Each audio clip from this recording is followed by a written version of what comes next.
Top stories for today consist of Pokemon Go's Water Festival returning once again, as well as several prominent game releases being confirmed, a delay, as well as one of those releases being on the Nintendo Switch, and a massive and major shift in the policy of how Steam conducts its business and what they're going to allow on their platform. As a PC gamer, you're definitely going to want to stay tuned to this news. In today's episode of News You Missed, the video game news show that recaps what happened this week that's important to the video game industry and potentially to you, ladies and gentlemen. Before I jump into those news stories, I just want to let you know that once again over on Patreon, you can see these videos a day early for just a donation of $1 a month. That's right, you're supporting my content, helping me to make a better show, and getting these videos and your news a day early, as well as other content. But I also have other tiers to where you can win entire game consoles with video games, and several people have already won them throughout these months that I have been having this contest go on. Also, if you don't want to subscribe on Patreon or you're broke, you can just subscribe here and you'll be entered into a Nintendo Switch giveaway I do each month as a thank you to my subscribers. Now let's jump right into the video game news for today. So the first story I have is Pokemon Go's Water Festival once again emerges from the depths. That's good wordplay there. I like that from Game Informer. Nevertheless, all you need to know is that this is going to be centering around Pokemon Go's water type Pokemon, so you're probably going to be able to get all those ones that you've been missing out on. You're also going to be getting double candy and Stardust for hatching eggs, as well as being able to earn 3 times as much Stardust for catching water Pokemon, if that's really important to you. There's going to be all kinds of water Pokemon and raid battles as well, the return of the legendary Kyogre, and this event's going to extend from June 7th to June 21st. So once again, if you're interested in getting Let's Go Pikachu and Let's Go Eevee later this year, you might want to get on catching these water-type Pokemon to transfer them over. So, Mario's Infinity Gauntlet is in Mario 64. On the heels of the Avengers movie with Thanos and the Infinity Gauntlet, how could this apply to Super Mario 64?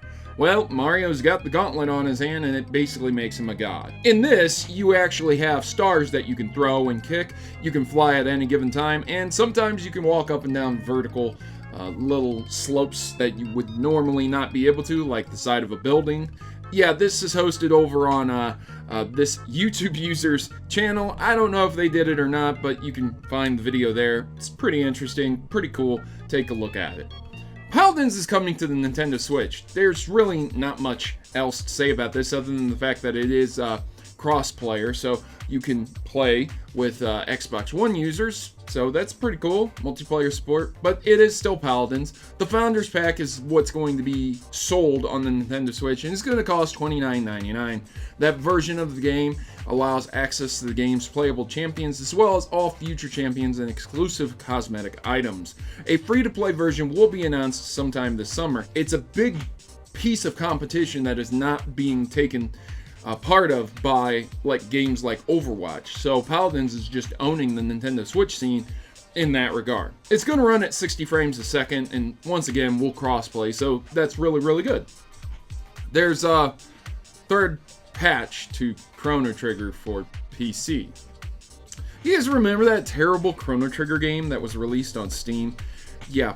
So the reason I wanted to go over this story is that you have to ask the question, why are you patching an awful PC game when you could have just emulated the original in the first place? Perhaps you could have just emulated the DS or the PlayStation release. I mean, it is available on the PlayStation. You could literally buy the PlayStation version of Chrono Trigger and it plays just like it did on the disc. So this has never made sense to me. Yes, I understand that you need a patch for the keyboard, but it was just more than terrible control schemes when it first came out. It was buggy, it had issues, problems, more so than what a game from the Super Nintendo back in the 90s should have being released today. It really makes me think, why in the heck are you still patching this game? Why did you not just basically license out an emulator of some kind or the rights to emulate this game and then just run that as an emulation engine on Steam?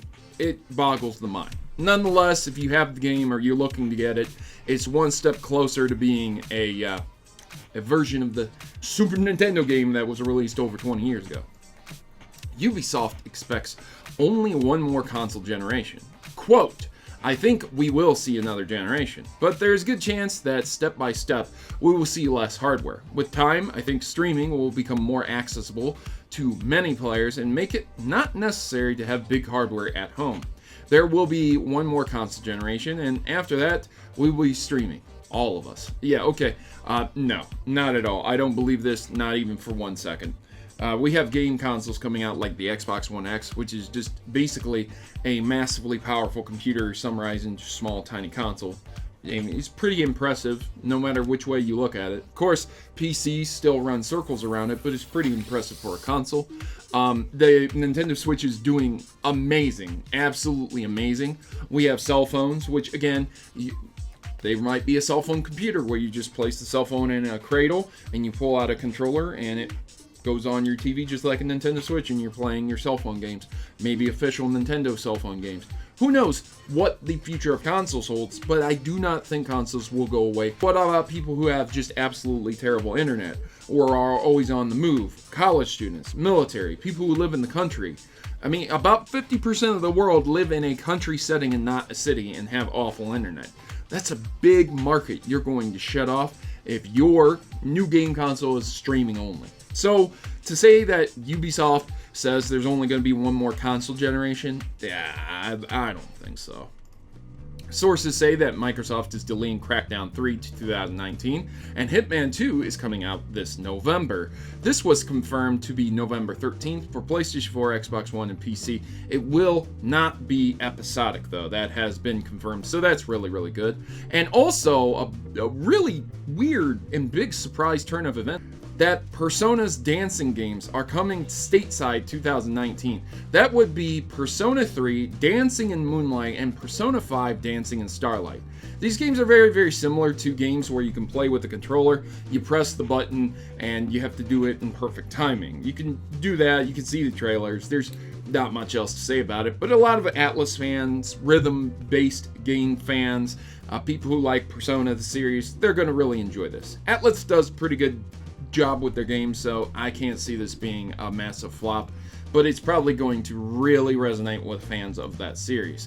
And finally, I'm going to be closing on my main story that good old Valve says it will stop policing content on Steam. Yeah, so in a world that is pretty much run by public opinion, if you say the wrong thing, you're panned as a racist, sexist, an ist, you're labeled for life. Valve seems to not really care about that. Yeah, so one of the executives had commented on this, and I want to read you the statement. The Steam store is going to contain something that you hate and don't think should exist. Unless you don't have any opinions, that's guaranteed to happen. But you're also going to see something on the store that you believe should be there. And some other people will hate it and want it not to exist. It also means that the games we allow on the store will not be a reflection of Valve's values, beyond simple belief that you all have the right to create and consume the content you choose. The 2 points above apply to all of us at Valve as well. If you see something on Steam that you think should not exist, it's almost certainly that someone at Valve is right there with you. And it goes on to expound on that notion that people in Valve, they don't like the games that get submitted to them a lot of the time, but they really don't have a choice in the matter. It's the freedom of creative expression, and they aren't going to hamper that a lot of the time, as long as it's not illegal or straight up trolling.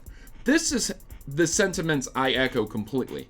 I think your product should definitely be a good product, and you should probably be able to rely on being able to make money off of that product in order for you to succeed and continue supporting it and or make another product, a sequel of sorts. And that should be the determining factor on whether or not you're successful. Not if a crowd of SJWs want to silence you. Again, you would be surprised how many games go under because they just don't sell well. So you don't have to censor them, you just have to let the market do the work. People don't have unlimited funds in their wallets, so they're of course going to have to select the best games to support. So that's how I feel. Maybe you feel different, and I'd love to hear it in the comments down below. So that's been this episode of News You Missed. If you enjoyed it, please leave me a massive thumbs up and share it to everyone you know. If you disliked it, you could go ahead and leave me a thumbs down and tell me why I'm wrong in the comments down below. I've been your host, Protomario, and I'm signing out. I'm on the road to 1 million subscribers, so with one click, you can help me get a gold play button and complete my dream of having 1 million subscribers. Other than that, I'll transfer you over to the end card segment, and you guys can see some more content you might want to watch. Good gaming, God bless, and I'll see you in the next one.